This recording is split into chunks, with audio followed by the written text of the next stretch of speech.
felt dollar-rich enough to give things away. The blue plastic fans, however, had turned out to be almost as reliable as his promises of further drugs and medical equipment. And all over the hospital, as it dripped in the noisy heat of a Buenos Aires summer, you could hear the sudden "Hijo de puta" of the nurses, even the normally devout ones, as they had to beat them back into life. I didn't notice the heat. I was trembling with my own cool fear, that of a newly qualified midwife who has just been told that they will be delivering their first baby.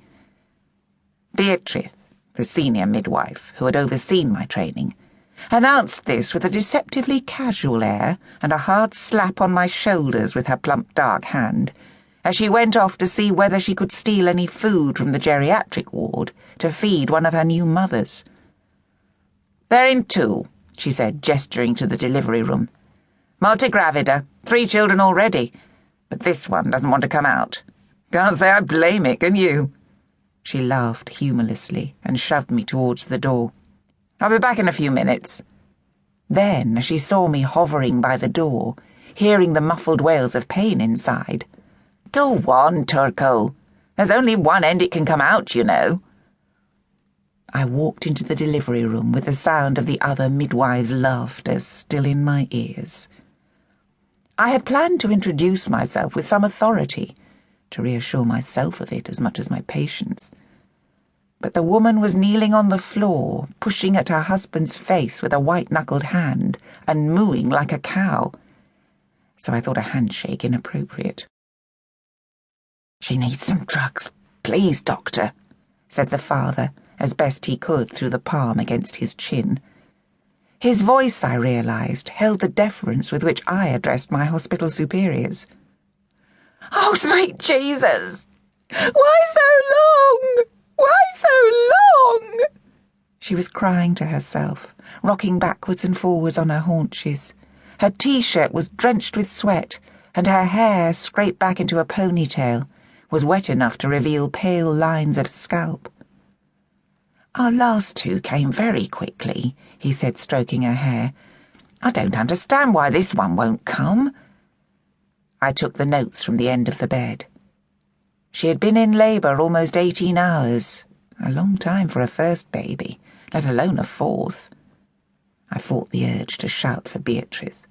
Instead, I stared at the notes, attempting to look knowledgeable, and tried mentally to recite my way through medical checklists, to the sound of the woman's keening.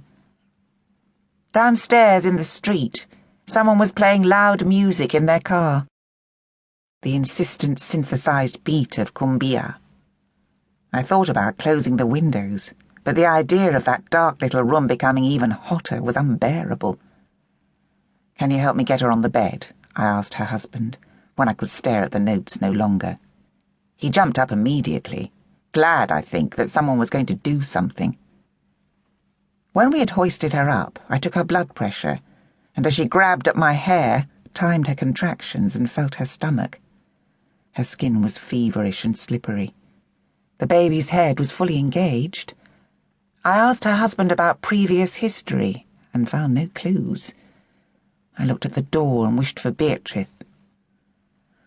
"Nothing to worry about," I said, wiping my face, and hoped that there wasn't. It was then that I saw the other couple, standing almost motionless in the corner of the room by the window. They did not look like the normal visitors to a state hospital. They would have been more suited, in their brightly coloured, expensive clothes, to the Swiss hospital on the other side of the plaza. Her hair, which was expensively coloured, was pulled back into an elegant chignon, but her makeup had not survived the sweltering 40-degree heat and had settled in lines and pools around her eyes, slid down her shining face. She held her husband's arm and stared intently at the scene in front of them. "Does she need drugs?" she said, turning to me. "Eric could get her drugs." The mother? I thought absently. Somehow she looked too young. "We're too far along for drugs," I said, trying to sound confident. They were all looking at me expectantly. There was no sign of Beatrice.